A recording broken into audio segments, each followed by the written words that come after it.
allocate the vote, then it's printed. So in the translation between the scan and the vote tally itself, which is what gets printed on the card, which is supposed to correlate to the printout, as long as you make your transition or switch before that, I understand then, that. I'm sorry, I didn't mean to interrupt you. I understand that vulnerability theoretically. Yeah.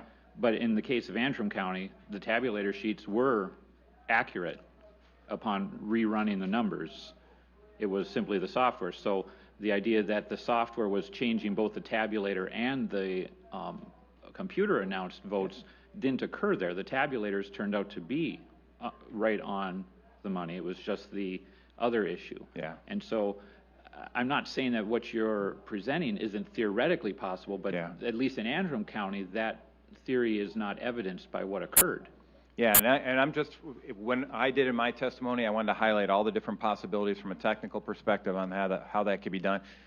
There are forensic experts that can testify to that specifically. And this gets to a fundamental issue that we've had since day one on it, is getting access to this information to go off and do that detailed forensic analysis. And I don't think it's limited to Antrim County. How do we move, though, from what's possible to what's actually happened? By getting access to that actual data. And so those compact flashcards in particular are very important to get access to. And the chain of custody issues, I recognize that.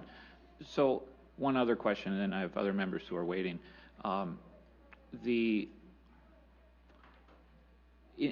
These possibilities, these possible vulnerabilities that you detailed seem to me to be undercut in Michigan, and I don't know other states, but at least undercut in Michigan by the fact that we maintain the paper ballots.